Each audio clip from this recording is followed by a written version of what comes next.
All right, everybody.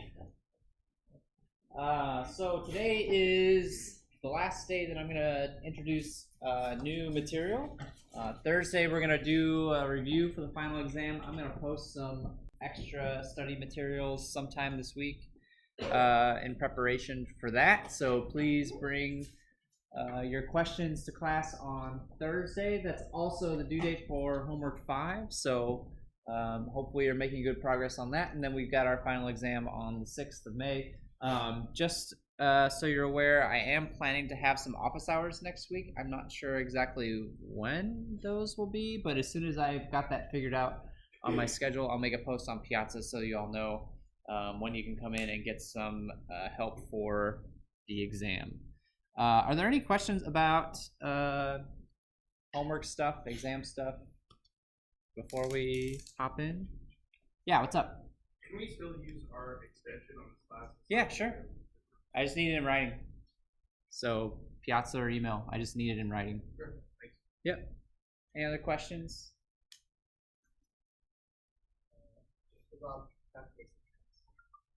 I'm going to post some material sometime this week. Yep. Although I hate calling them practice exams because the exam you're going to get is not going to look anything like those exams.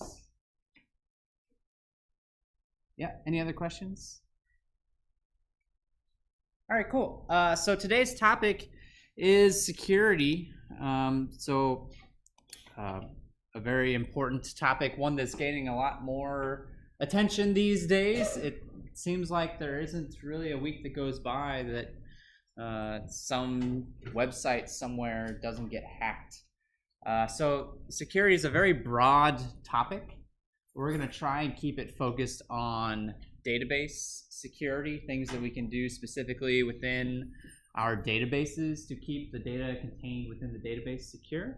But we may talk about some tangential security issues outside the realm of databases, since application security and system security and all of these things also tie into overall database security topics as well. But there's lots of security things that are involved here. So I was already kind of touching on this a moment ago in terms of what kinds of security we need to be concerned about. So you see, actually, system security is on the list.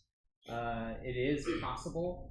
In fact, I'll show you maybe an example a little bit later on today of how even accessing the database improperly can compromise an entire system. So those kinds of considerations need to be taken into account. But then, of course, we have legal considerations. So sometimes you are required by law to keep certain information secure, especially if you're in the government agencies or certain private sector work as well. But a lot of the times, security really just comes out of a sense of an ethical obligation to the people who you are working with. So it's not necessarily, illegal for certain types of information to be exposed, but it would make a lot of people upset if that information was improperly exposed. So a good example might be your telephone number, right? If somebody gets access to your telephone number, they're not going to go to jail necessarily. But when you give your telephone number to a website or some other application, you expect that there's some degree of privacy there. Most of the time, that application is not going to publicly broadcast your phone number out to the entire world so that you get a whole bunch of spam calls, right? And so a lot of the times that is our main motivating factor, is to protect our users, to protect the people who are interacting with our database on a regular basis. And of course, there are more sensitive values in telephone numbers, things like social security numbers, things like health information that we need to be even more aware of. And then it can all get complicated if we consider that not everything is created equal. So the examples that I just gave, right? If I'm securing telephone numbers, I might still want people within my organization to be able to access those phone numbers easily, especially if I'm planning to have people call you to try and sell you more stuff, right, within the company. But other information I probably don't want to be readily accessible outside of a select few people. the more sensitive data will be more restricted than some of the less sensitive information in our database. And so these are all the things that we have to take into account when we talk about how databases worry about security. So what happens if we screw up? What happens if we fail? A few things can happen. You can lose database integrity. So what do I mean by database integrity? This is a concept we've talked about before. Yeah. The correctness. The correctness. So the data doesn't agree with each other, right? This data has been changed and it no longer agrees with the other parts of my database. That's a loss of integrity. Loss of availability. What am I talking about there? Yeah.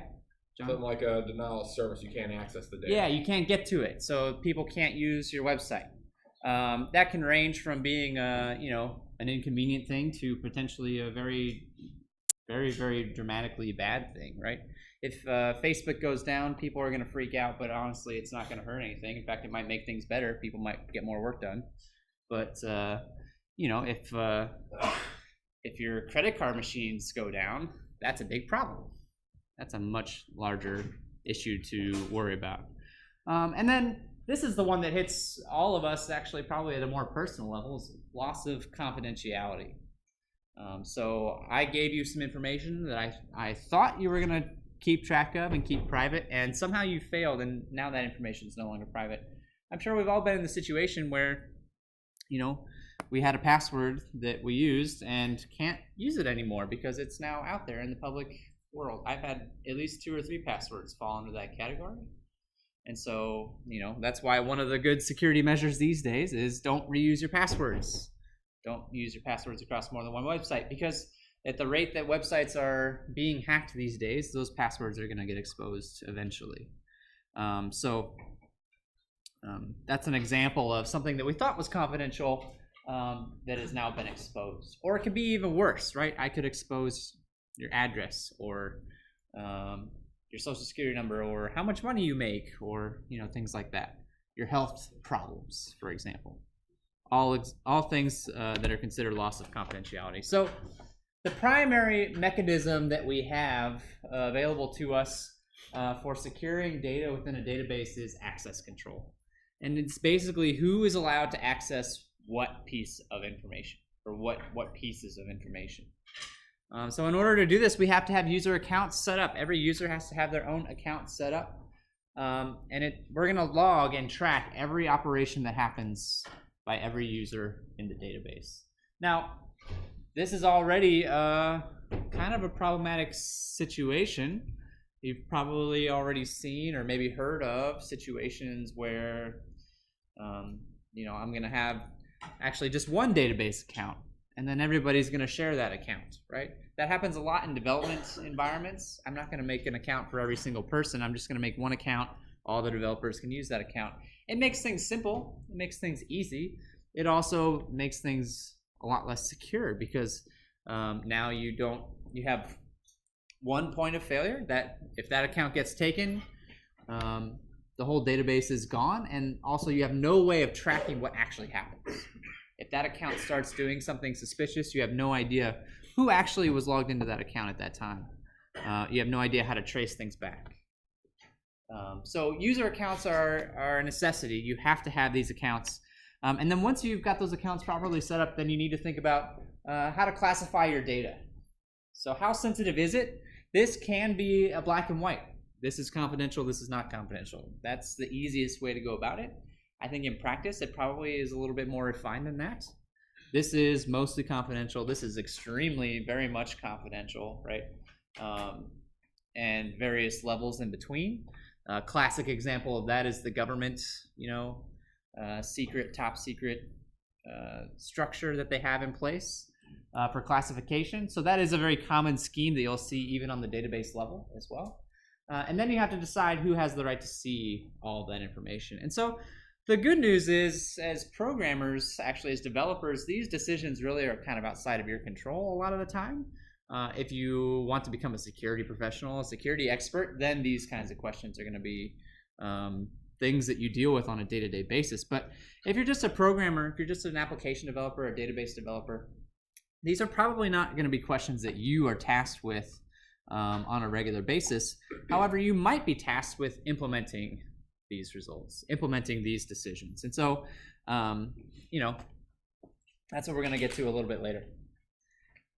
In terms of sensitivity, I mentioned how we can use various schemes to declare data sensitive, but it's important to consider that there's actually more than one way that a piece of data can be sensitive. So inherently sensitive data is data that's just by its own very nature going to be dangerous if it makes it into the wrong hands. So your social security number is the prime example of that, right? If somebody gets your social security number, they can pretend to be you, and then everything is bad.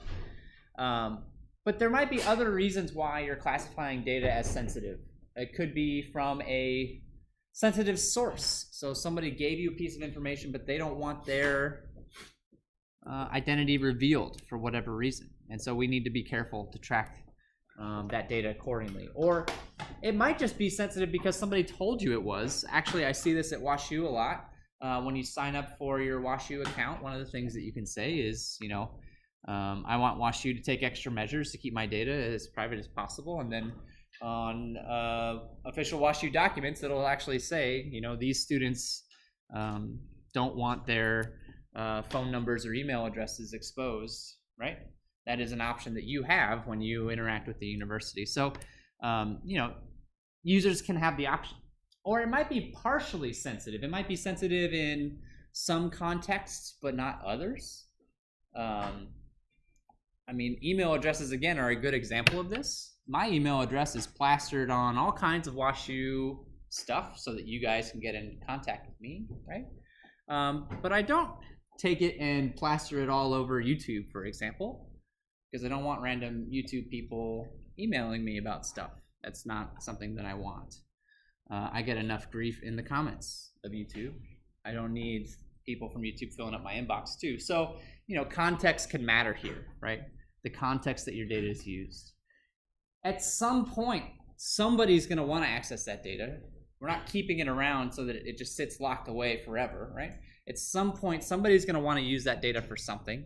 And so then we have to determine when it's actually safe to do that.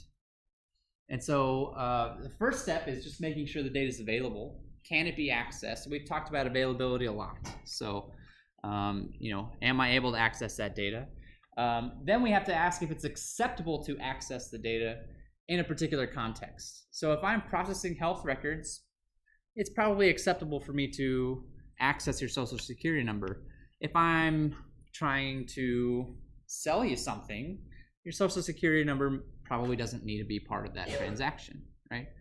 So we have to assure that it's being used for an acceptable purpose. And then authenticity is the act of making sure that somebody is who they say they are.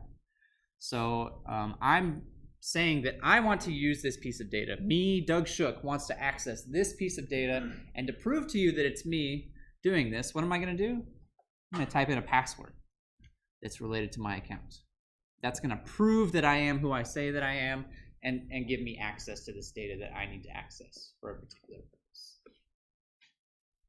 purpose.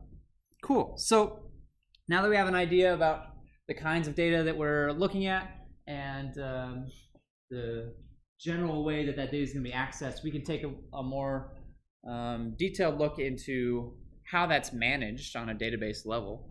One way that we're going to, one tool, I guess I should say rather, that we're going to use to manage access to data is by privileges. So this is what's called discretionary access. It's very, very, very common for databases. Basically, any mainstream database that you use is probably going to have some form of privileges set up. And there's two basic categories.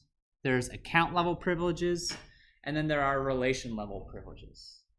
So account level privileges specify what operations can be performed by that particular account, usually on the database level. Can I create new tables? Can I create new databases, right? Can I delete tables? Those are all actions at a very high level that I can restrict access to.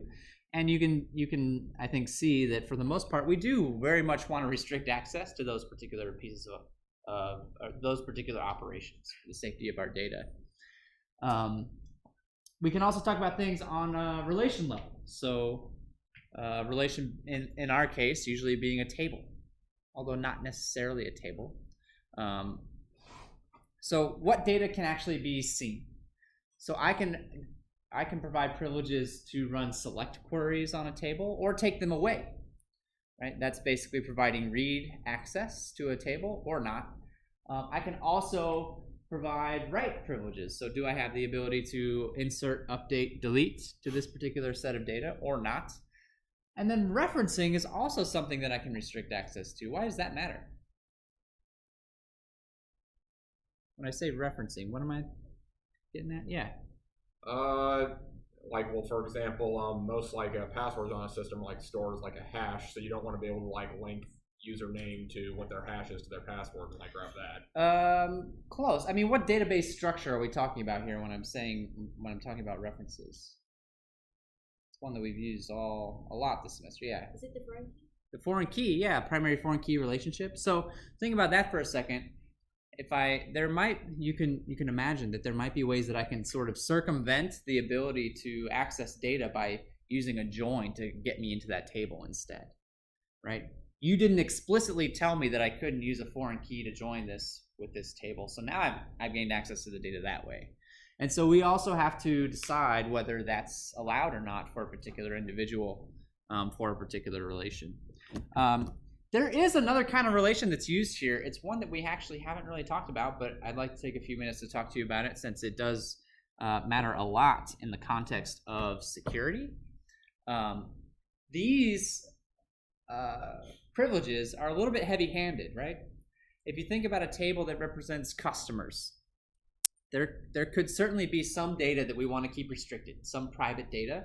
There might be other data that we actually want less restricted or maybe not restricted at all, and that we want to provide access to for lots of people. And so then the question becomes, well, how do we manage that? Because this is, again, like I just said, it's a little bit too heavy-handed. I can restrict access to the entire table or not. But how do I restrict access to just part of the table or part of the information? Yeah. Is it by create a view? Yeah, so views are a tool that we can use to solve this particular problem. I know we haven't talked about this yet, but it's not a terribly tricky concept. A view is, I think of it like a window, right? It's a window into into a table, basically. I write a query. The results of that query get fed into this view. And then I can actually query that view just like it were a table in the database.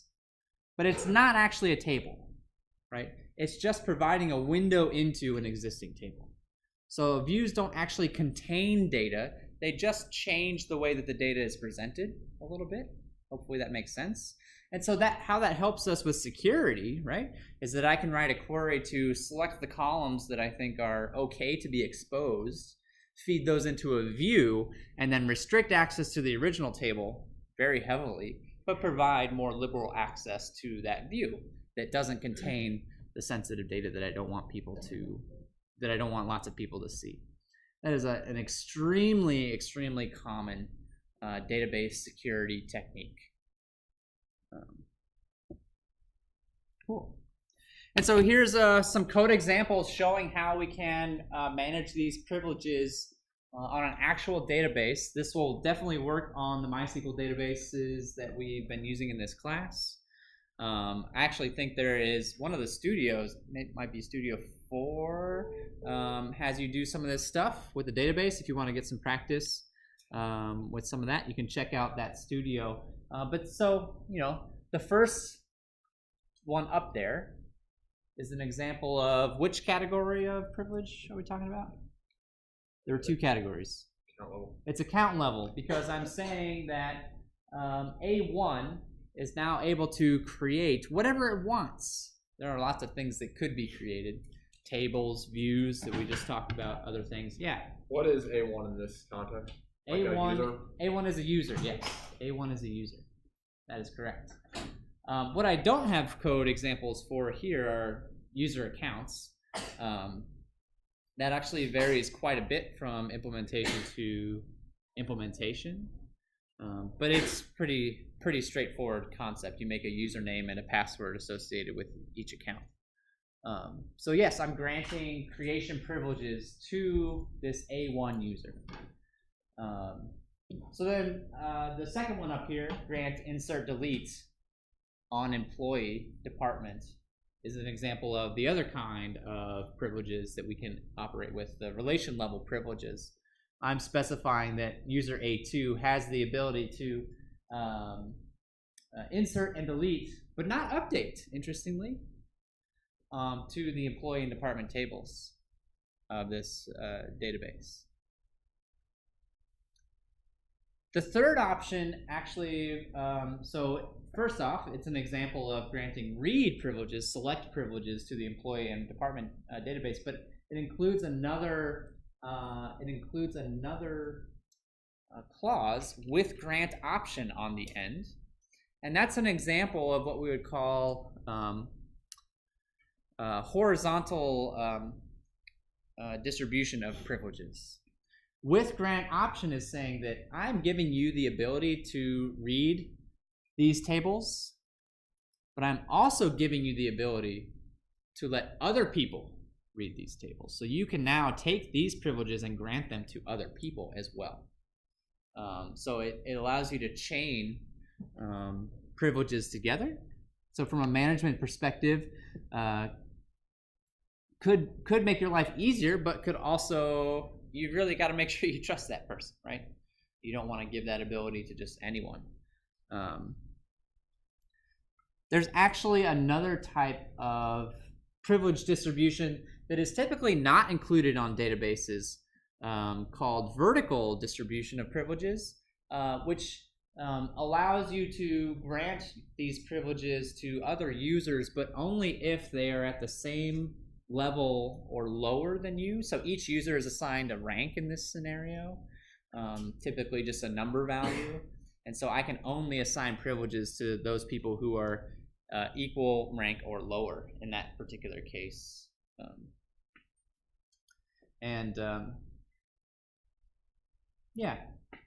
Not typically used.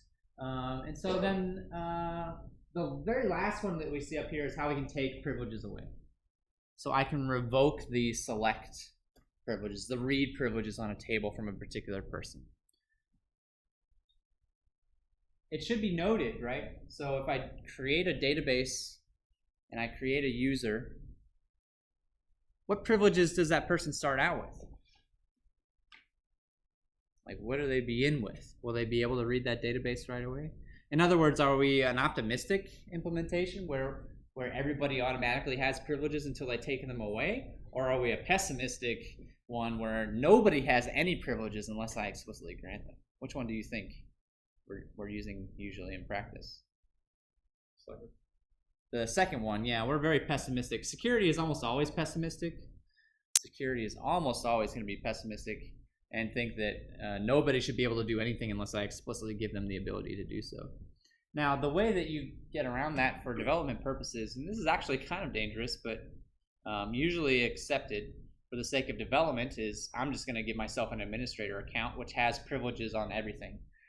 In fact, if you did the studios, that's exactly what you did. On the very first studio is you logged in using an administrator account which has keys to the entire server. In practice, that is a potentially dangerous thing to do. All right, cool. So managing users got a little tedious because applications grow and teams grow and companies grow, and eventually we get a lot of people, and managing all of those people on an individual basis became a tedious chore. So role-based control was introduced a little bit later on to allow us to group people together in various roles and then assign privileges on the role level as opposed to the user level. Although actually you can do both under this scheme. I can apply privileges to an individual user or to a role or via a role that they are part of. So under this scheme, we're going to create roles first. then as we create users, we'll assign them to roles. So examples of roles might be administrators or developers or support staff, right? Or just plain user, right? Just a plain old user account. And then we'll add permissions to those roles based on what they need to perform their tasks. But then this leads to an interesting situation, right? So there's a couple of situations where I might have conflicts, where a role might give me one privilege, but then I might actually have a different setting on the user level. So what happens if it conflicts? What if my role tells me that I can read this table, but somebody's issued a revoke on me on the user level? Which one wins? Yeah. Probably the user one. Probably the user one? Yeah, that's true. That's true. What if the opposite, though? What if the role told me I couldn't read this table, but somebody told me on the user level that I could? Would that still be true, do you think? I would think so. You would think so? You're right. Actually, the user level roles typically are going to take precedence. The user level privileges, are usually going to take precedence over the role level privileges. However, it's not always black and white. Like most things on a database, there are settings that will allow you to reverse that or tweak it a little bit should you decide to do so. We could talk about this on the role level as well, right? I'm not limited to one role. I could have multiple roles. So I could be assigned to one role that gives me read access to a table, but another role that takes away read access. So now there's no user level privileges involved. What's going to win in that case? Yeah. I would guess probably the one that gives you the least access. The least access? So you're thinking like a security professional, right? I'm going to be very pessimistic and restrict it as much as possible. I think a lot of people would agree with you. I think that there are some people who would disagree with that notion, though, and say that, well, if I was granted this role, it was for a reason, right? You could argue that actually this is a mistake if that happens, either in the way that the roles are defined or how that user was classified, because if they're truly part of a role that grants them privileges, then you put them in that bucket for a reason. You put them in that role for a reason. But I tend to lean more towards what you said, and I think most security professionals would agree. I'm going to restrict access as much as possible. The nice thing about this particular problem, the role conflicts, is that you can always fix them on the individual user level if necessary to override some of the role permissions. It does get a little complicated, though. It really does. And when you figure in that you can, tweak the settings on an individual server, and so no two servers might actually treat these conflicts exactly the same way, it can get a little tricky. All right, so some common attacks that you might see on your database. We're going to talk about a lot of these. We actually already talked about one of these way back before the first exam. The last one on the list, SQL injection. We already talked about it a bit, although we're going to talk about it a little bit more today. But some other ones, and some of these I'm sure you've probably heard of. Denial of service attack is when I'm going to send so many requests to the database that it can't handle them all, and effectively takes the server down. Privilege abuse is somebody who has a role or a privilege and then does not use it for its intended purpose. So classic examples would be people logging into databases to erase bad things that they have done, right? Or I'm getting ready to quit my job, so what am I going to do? I'm going to log in and destroy a bunch of stuff on my way out the door. That would be an example of privilege abuse. Unauthorized privilege escalation is convincing the server that you're someone that you're not, perhaps, in order to gain access to information that you shouldn't have, or maybe not even going that far, just convincing them that you have privileges that you don't have somehow. For example, weak authentication is a really tough one to solve. That's just people choosing crappy passwords, right? How do you fix that problem other than education? Making sure your users, people accessing the database don't choose weak passwords. Yeah. It also includes default credentials. Default credentials, sure. Yeah. So, I mean, anytime you fire up a new database, there's a root account with the password of root. And the first thing you should really do if you're using this database in any public capacity is change or even just straight up get rid of that account. Make a different account for yourself, give it the privileges you need, and then change that password. Because that's the first thing people are going to try. It's like, it's like walking down the street with a row of cars just trying handles to see if somebody left their door unlocked, basically, right?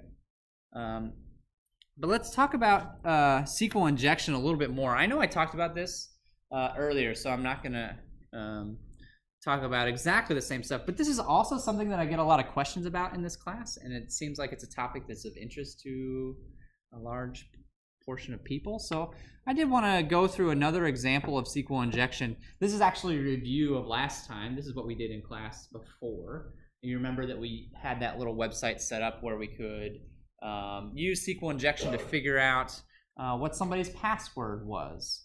And so that was a fun little exercise. I wanted to go through another example today since I got a lot of questions about it. Some people were wondering more about SQL injection. I actually found another great example showing how SQL injection can be used to gain improper access to a website. So there's a wonderful article online. You can check out this link later if you're interested. That shows how SQL injection can be used to access a website, for example. So the first thing I should preface this all by saying that if you do this, it's not my fault. If you make the decision to try stuff like this on somebody else's website, that's probably illegal, and that's your fault. That's not my fault. I'm not taking any responsibility for what you do with this information outside of this class. But this is all publicly available stuff. This is not a secret. Just don't be dumb, basically. So the first thing that people are going to try to do to your website is figure out if it's even possible to do SQL injection. So let's see if I can zoom in a little bit on this one. You can see that actually what this person did is they inserted %27 in HTML is actually just inserting an apostrophe at the end of this parameter to see if the database reacts to it. And you can see that I get an invalid syntax message, which tells me that this parameter, the user equals whatever value, is actually being inserted into a SQL query that's being executed on a database. So by seeing this error message, I now actually can know for a fact that this is a database that is able to be attacked via injection. If this were properly secured, right, what I would expect to see here instead would be what? What would I prefer to see here if it were properly secured? Yeah. So like some of the basics, access denied. Yeah, access denied, or the user that you're trying to access was not found, right? Something that shows that there was some additional processing taken on that input before it was passed directly to the database. And so, if I find a successful example, if I pass in a user ID of 1, it says that it says hello admin. And this is a very simple example, right? In practice, it would take a lot more time, a lot more effort to figure out what the admin account was, but for the sake of keeping things running.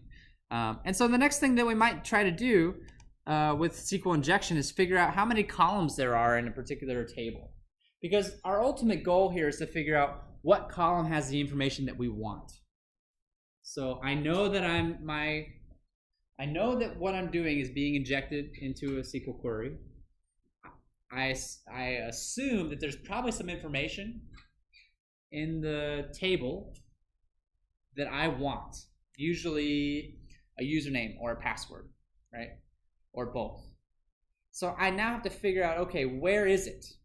Because I don't know what the name of that column is. It might be password. I don't know. It seems maybe unlikely, perhaps. But so I'm going to try and figure out how many columns there are, and then try to actually figure out what the names of the columns are so that I can actually provide a more direct query.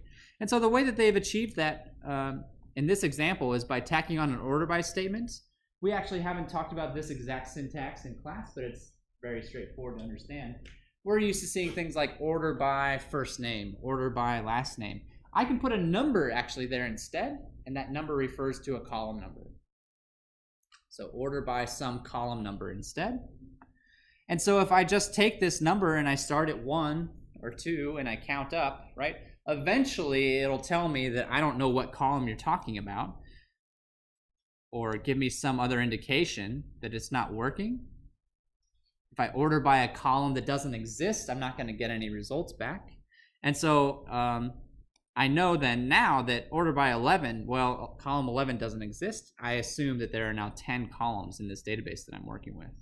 And if I run an order by 10 as part of this SQL injection, you can see that the site does still, in fact, work.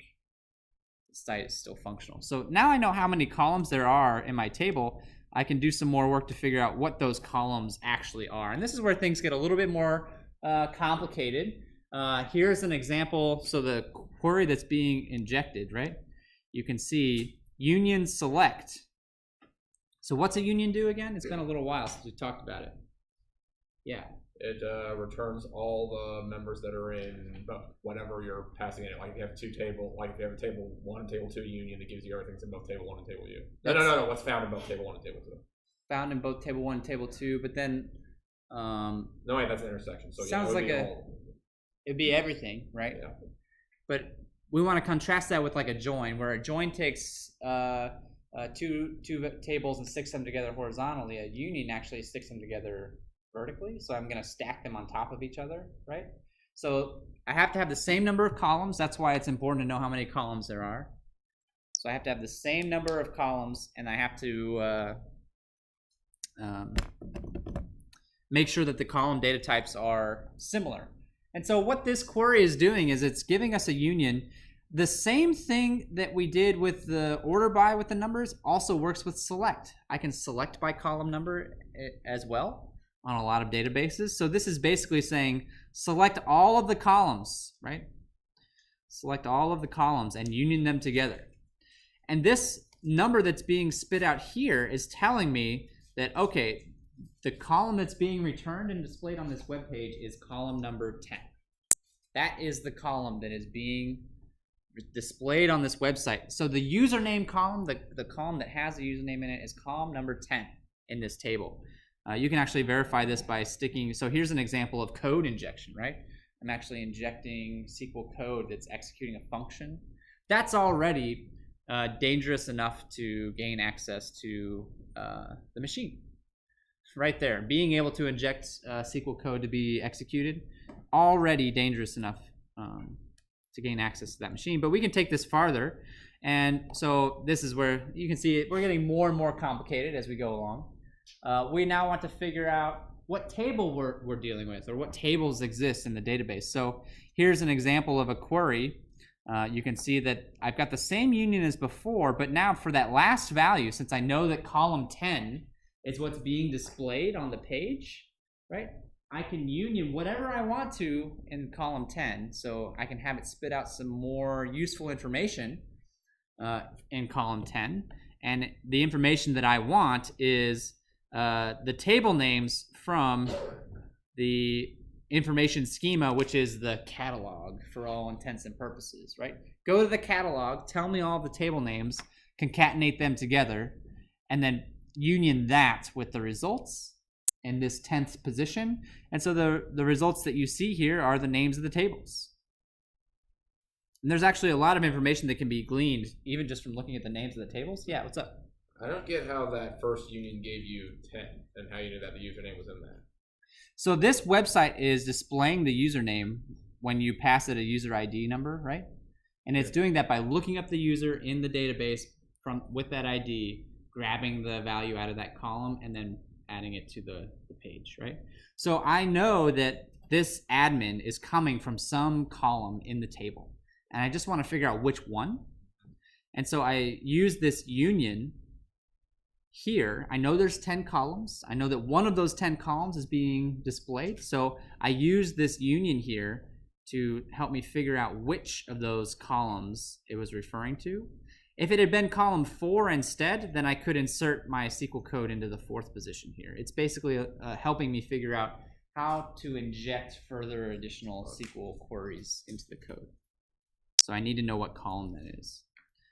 So now that I have the table names, right, I can now query whatever the heck I want to in this position.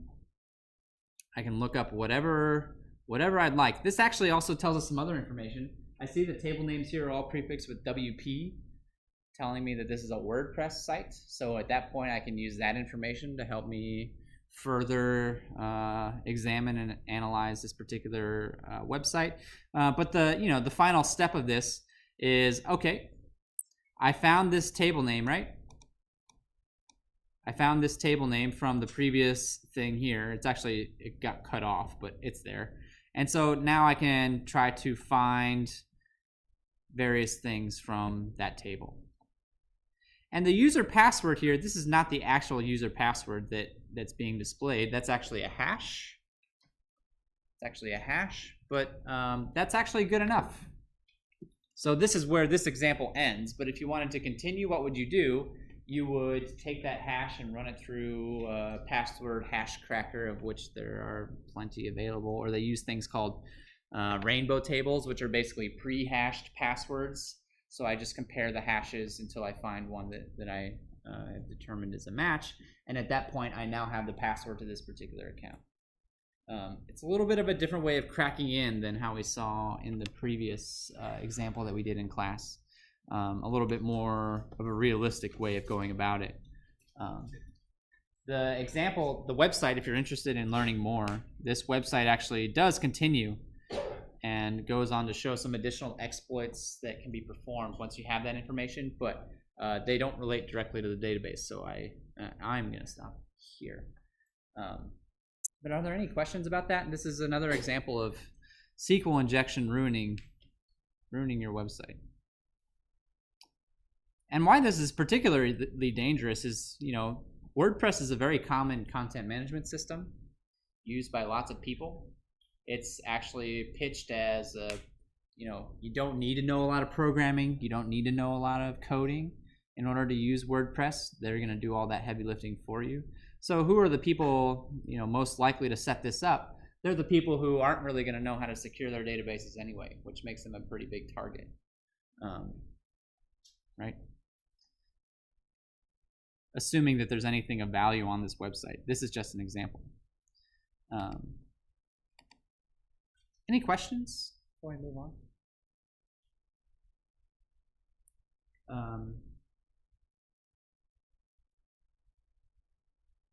All right. So another common security concern that we need to be worried about is when we use a special kind of database called a statistical database.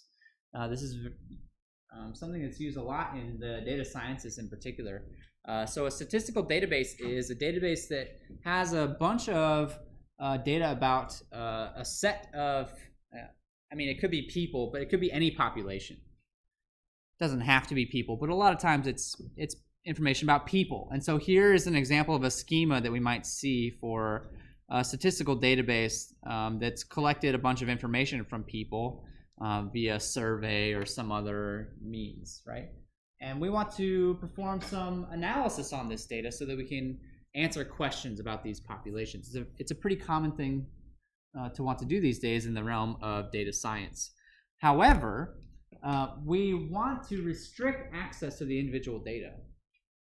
In other words, I'm interested in computing things like, what is the average income for,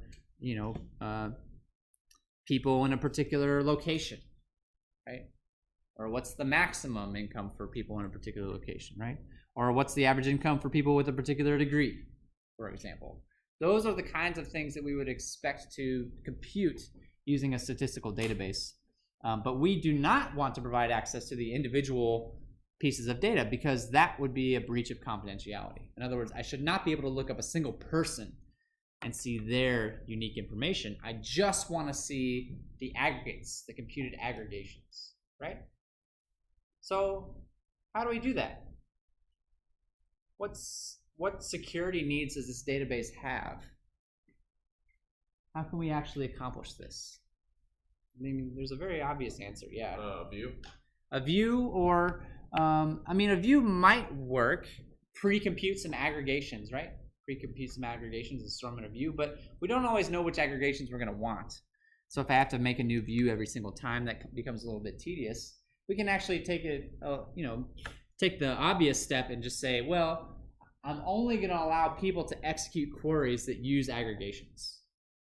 So if you want to compute an average or a max or a min or so on and so forth, or a count, right? I'll let you compute those on this database, but I'm not going to allow you to write queries that select individual records because I want to preserve the confidentiality of the people involved. But that's not enough. Why not? Why is that not enough? Yeah. Can be inferred anyhow. It can. I can use the aggregates to still pin down an individual person if I know, or if the populations are skewed in a particular direction even. Like maybe there's only one person in a particular city, right?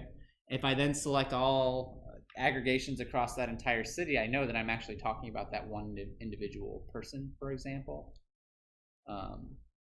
So there are ways that aggregations can still provide us access to individual people's data, even though that's exactly what we're trying to restrict. And so we have to do more.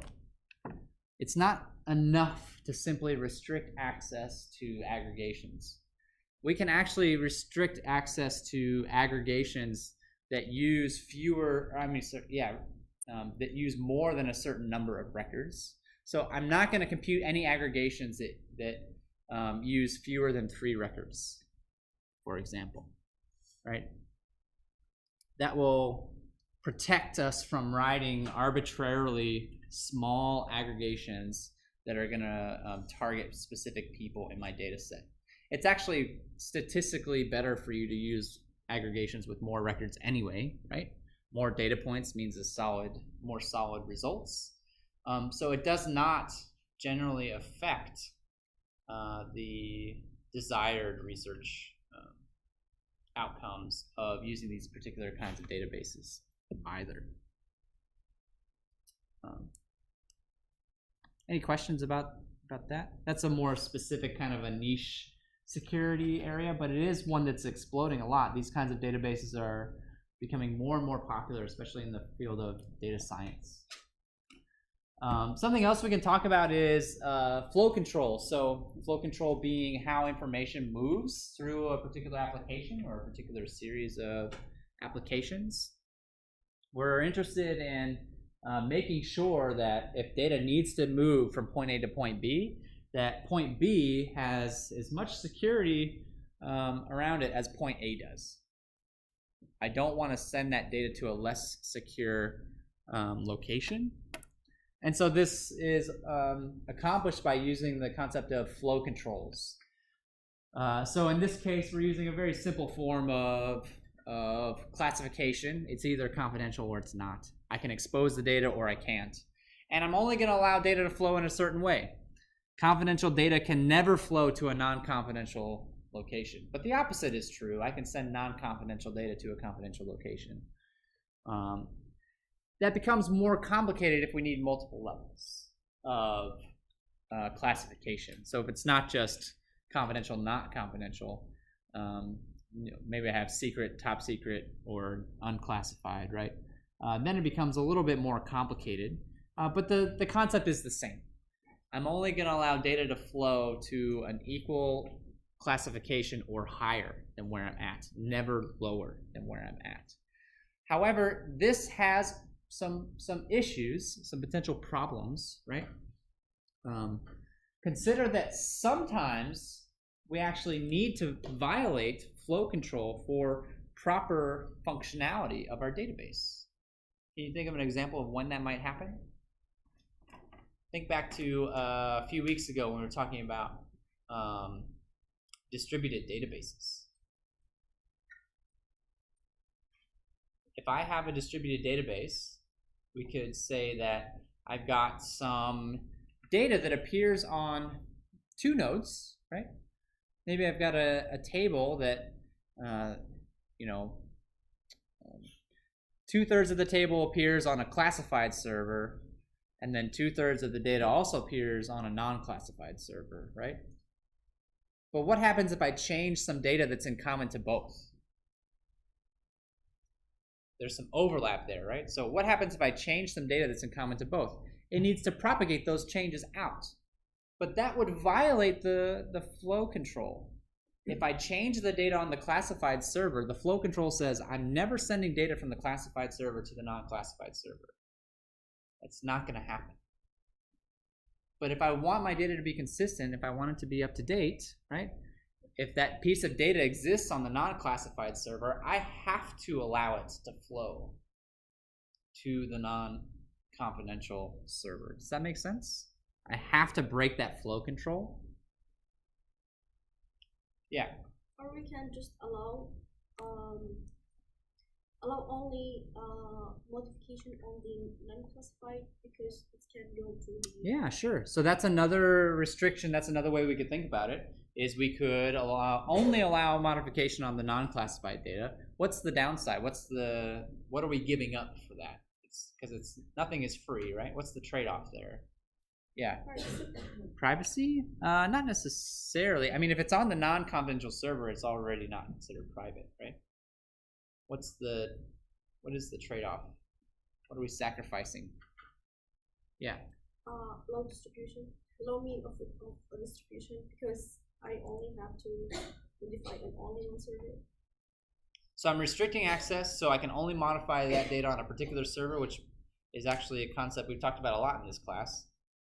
I have 2 servers, but I can only access one for this particular operation. That means I've got 4 availability. Yeah, I've restricted my availability.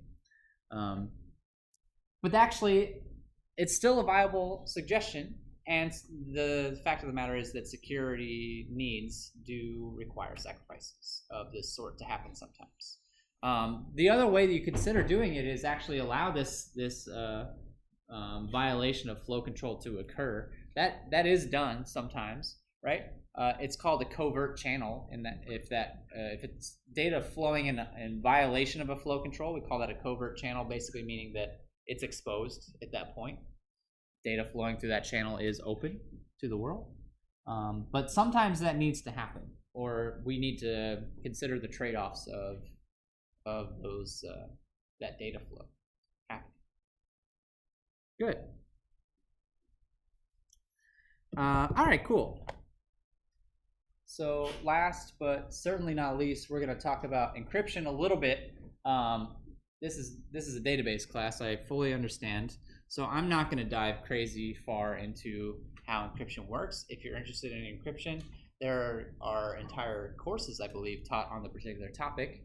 But it does relate to databases. In fact, the example that we just talked about, right, would rely on encryption. Anytime I'm sending data to another place, I don't want to just send that data out in the open. I want to encrypt it. I want to make it so that if somebody is snooping and looking at that information as it goes by, that they can't tell what it is. They don't know what I'm sending across. This has been a need for, I mean, people have been encrypting information for millennia. It's not a new concept, but the encryption mechanisms have certainly evolved over time. So this is going to be like encryption 101. We're not going to dive into anything terribly complicated or fancy. I'm just going to give you kind of a high-level overview. If you've seen encryption techniques before in a security class or in some other context, there's not going to be anything different here. Database encryption works the same way as encryption on the internet or other sources as well. And so, you know, the whole purpose is to obscure the data so that somebody who's looking at it can't tell what it is. So the ciphertext is going to be the obscured data. The plain text is the data that is, would be readable if it were exposed. So that's what we're trying to protect, is the plain text. And then encryption is the process of taking plain text and turning it into ciphertext. And then decryption is the opposite, taking a ciphertext and turning it into plain text so that it can be used at its destination. And so there's lots of different forms of encryption. One formerly popular form of encryption was called symmetric key encryption. And what that is both parties would have a secret key. And so when I wanted to send you a message, I would take my secret key and I would encrypt the message and then send it to you. And then when you received that message, you would have the same key that I had. And so you would take that key and decrypt the message and then do whatever you wanted to do with that message. But there's a big problem with this. What's the problem? Anybody know? Yeah. Key distribution. I have to get that key to you somehow, right? So how do I send the key? Because if somebody has my key, then the whole scheme is shot. So distributing the key, communicating that key to all the interested parties is a problem with symmetric key encryption. So not super commonly used anymore. More common to be seen is public key encryption. So now we have two keys, a public key and a private key. And as their names imply, I can send my public key wherever I want. If you have my public key, that's fine. It's not enough information for you to do anything with it. Because we have additional private keys. So I'm going to have a private key for myself. And anybody who I send a message to is going to have their own private key. They're no longer in common. I don't have to share my private key with anybody. It's just mine, right? And so I'll share my public key, and that's okay. Anybody who has that won't be able to decrypt my messages. So here's how the process works. Again, this is very, very high level. There is some math involved, but I'm going to keep it as high level as reasonably possible. If you're interested in more, I'd be happy to take a deeper dive in office hours or point you into some more security oriented resources. But basically we're gonna generate our keys, and then when I want to send a message, I actually encrypt the message with the other person's public key. So I encrypt the message with the other person's public key and I send it back to them, and they decrypt it with their own secret key. The larger the key you have, the more secure it's going to be. We're trying to protect ourselves from brute force attacks, where they basically try every possible key they can, right? So the larger I can make the key, the longer it's going to take somebody to brute force it. There's actually a whole chain that you can look up online as, how big your key is versus how long it might take somebody to crack that key. It's constantly evolving as computer power scales up. Computing power gets better. We can crack keys with our laptops today that would have been very difficult for us to crack with a laptop 10 years ago, certainly. At some point, any key, I think it's important to keep in mind that any key is theoretically crackable if somebody either has a massive amount of resources or gets incredibly lucky, right? One of those two things needs to happen, or both.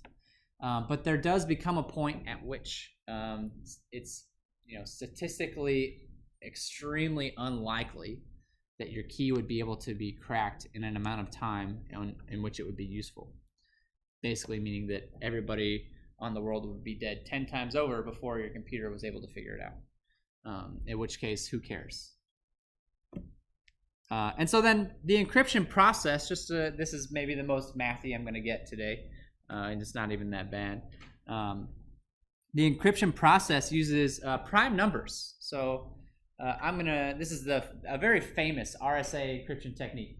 It says I'm going to take two prime numbers, P and Q. I'm going to compute some large value n that is the product of those two prime numbers. I'm then going to compute a value called the totient, which is simply the least common multiple of those prime numbers minus 1. And then E is just any value that can be coprime to that totient. What's coprime? I know it's been a little while since we've talked about mathy things. It's like it has no multiple of it. It's not one in itself. Coprime. Two integers are said to be coprime if the only positive integer that divides both of them is 1. So they share no factors in common.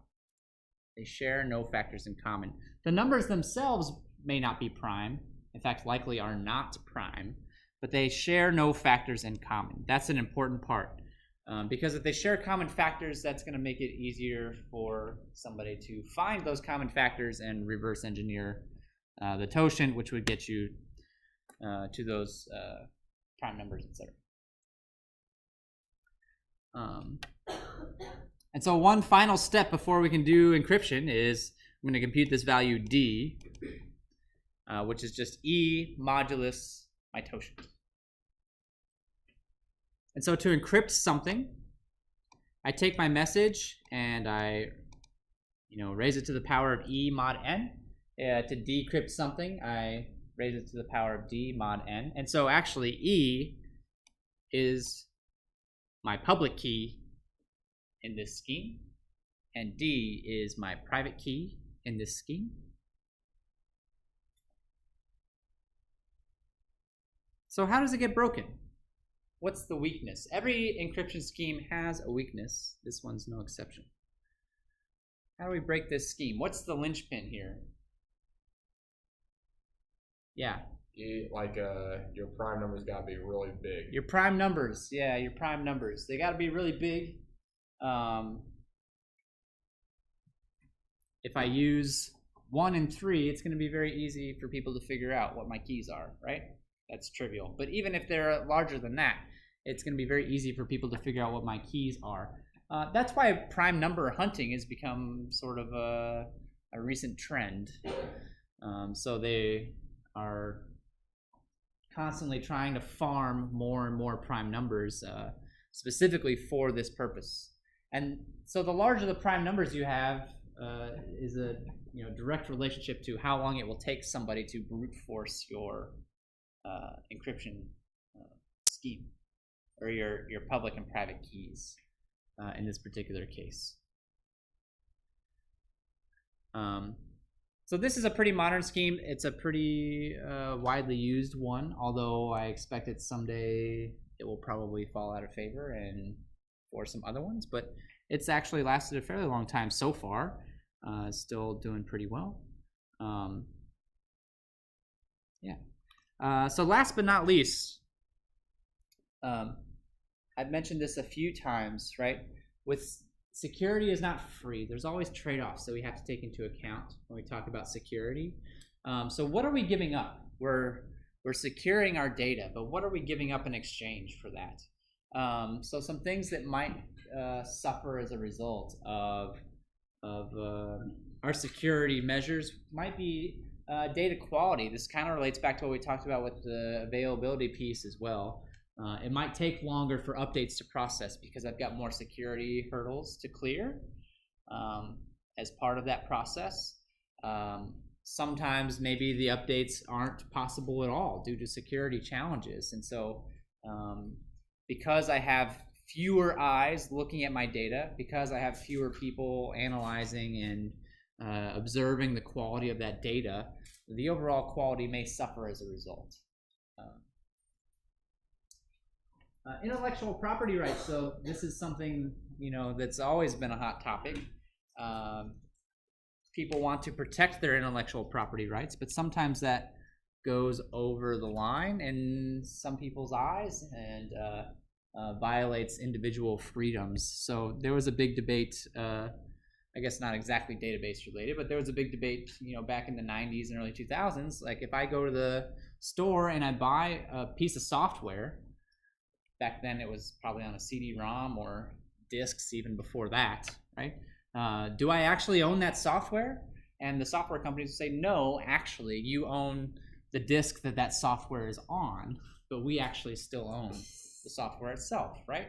It's our stuff. And so they came up with all kinds of ways to try and make it so that you could use that on your computer, but not access it directly, not actually modify or tamper with the software directly. And of course, people found ways to reverse engineer it anyhow. And these kinds of things are still relevant today. It seems like there's people complaining about YouTube copyright strikes. every single day. That's the new version of this, right? That's the new version of these kinds of things. We're trying to keep people's data secure, but there's some collateral damage as a result of that. The same is true for databases. You know, I'm locking down the information that's contained in my database, but what if that information in the database is actually supposed to be free and open to the world? What if I'm using data that's a part of a public data set, and now I've locked it down and made it so that it's no longer easily accessible for security purposes, right? You're now perhaps using security a little bit heavy-handed, which is going to potentially infringe on people's rights. But then, maybe the last thing to consider is, okay, even with all the security mechanisms in the world, there are people out there against you, and it's an arms race, and sometimes the bad guys are going to win. They're going to figure out how to get into your system. They're going to figure out how to crack your database or your website or your application or all of the above, right? Sometimes they're going to win. It happens all the time. So what then? What do you do? The first thing you need to do is try and confine the damage as much as possible. Anything that's connected to the compromised machine needs to be disconnected right away. Get it out of there. Don't let that spread any more than it needs to. And then you need to figure out what actually happened. What damage was done? What did they access? What did they see? How is this going to affect our users, our clients? The main tool that we have for this is log files, right? That's why it's important to log everything that happens on a production server. But the hackers know this, and they'll go out and try and delete log files and modify log files, right? To prevent that from happening. Once you do figure out what the problem was, then you need to fix it. So you're going to have to update your security settings, to take into account the fact that you had a hole, you had a leak, you had a problem. Then you can go about the process of repairing any data that was damaged. Although in some cases it may not be damaged, it might just be public now, in which case repairing and fault treatment is more of a public relations job at that point, making people aware that their data was compromised, encouraging them to change their passwords, etc. We've all gotten those emails, I feel like, telling us that certain websites have gotten hacked. So yeah. What does this mean for you all from a practical standpoint? So some of you might become security experts in this room. I imagine that's possible, but I feel like a lot of us probably won't. We're just going to become developers. So as developers, what's our responsibility? Our responsibility is to develop applications that can be properly secured, and that means being aware of common security attacks like SQL injection attacks, and writing appropriate code to prevent that stuff from happening. In terms of the database, right, we need to be careful about what data we're storing and how. How do you store passwords? I mentioned earlier, right, that storing hashed passwords, while certainly good, is actually not enough. So what's enough? Yeah. Using the strong hash algorithm. Using a strong hash algorithm always helps. That is true. If you use an older hash algorithm or a weak hash algorithm, it's going to be easier to crack. But there's other stuff we can do as well. What should I be storing in the database as it relates to passwords? I never store the database as plain text. Ever. Ever, ever, ever. I don't know how many times this has happened to you. It used to happen a lot back in the old days of the internet. It used to happen very frequently. I really hope that it has not happened to you recently. Say I have an account on a website and I forget my password, right? And I click the forgot account password button, and what do? They send me my password in an email. Whoa, run away. Get out of there as fast as you possibly can. They stored your password in plain text in their database. That's what that means. So change your password to be a bunch of garbage and get the heck out of town, because they are not securing your data properly. They can't even secure your database properly. What are they doing with your social security number or your credit card number or that kind of stuff? A website should not be able to tell you what your password is. It should only be able to tell you if you've typed in the correct password or not. So how does that work? Does anybody know? How do I actually store a password in a database? Hashing it is part of it, but it's not all of it. What else is there? Yeah.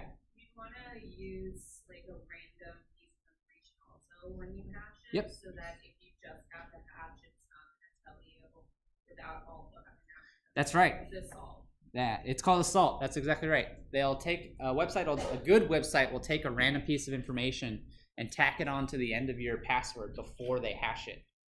And so then what am I storing in the database? I'm storing the hash, but I'm also storing that random piece of information. I'm storing the salt. And so, that becomes a little bit problematic still, right? It makes it harder, but then you have to secure the hash and the salt. Theoretically, if they have access to both, still possible, although much, much, much more difficult for them to reverse engineer your password from those pieces of information. Some websites will go so far as to never store those pieces of information in the same place. They'll keep them physically separate from each other. That's sort of the extreme security mechanism. If you think about it that way, they can gain access to your hash maybe, or they can gain access to the salt, but if they don't get them both, then you should be protected in that scenario. So what if I have an account on this kind of websites that are, storing my password as plaintext, and I really need to deal with. If you really need to deal with the website that you suspect is not securing your data effectively, it's true for all websites, but using a unique password is a must, right? Do not use a password that's also your email password, for example, because I don't trust them to secure that password. So what's a hacker going to do if they figure out what your password is? First thing they're going to do is go to Gmail and see if they can get into your email account with that same password, right? And they probably already know what your email address is because that's probably in the database too, right? So the first thing they're going to do is try and log into your email because if they can get into that, then they can get into all kinds of stuff.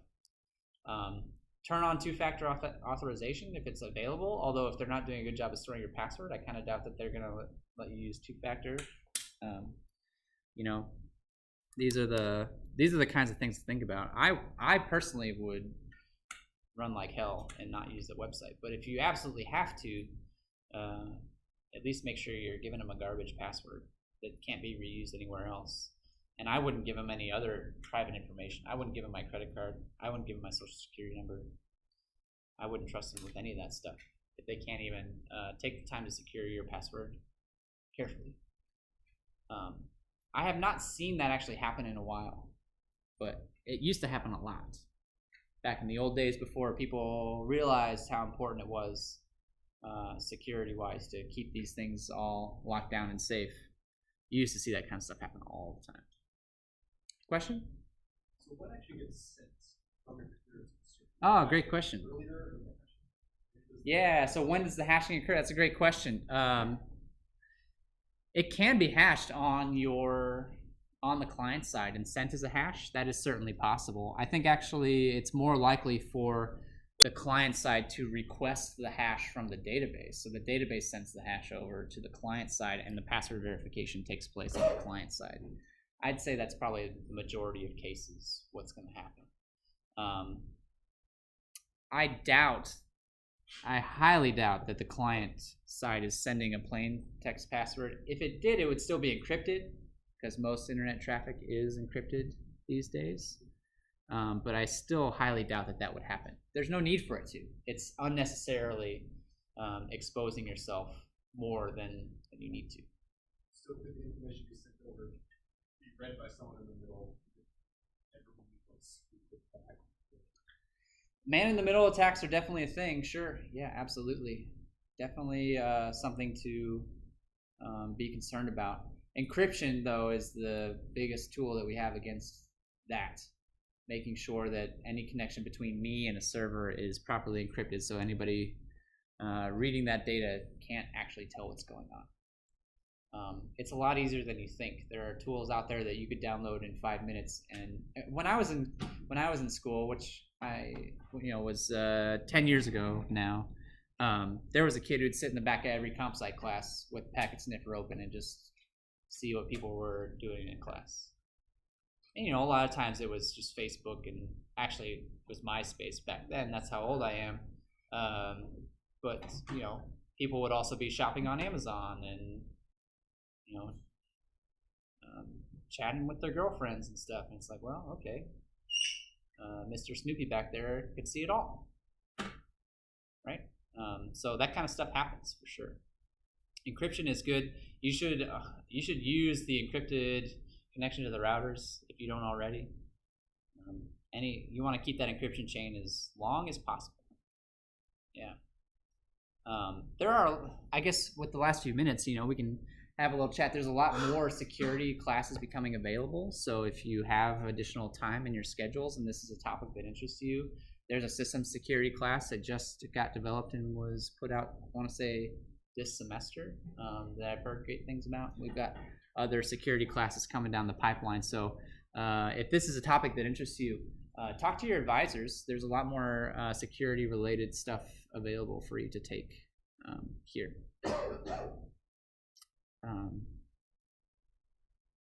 We have just a couple minutes left. What other questions do you have for me today? I actually had a bunch of review questions, but I think we'll save those for our official review on Thursday. So I'll see you all then. Have a great week, everybody.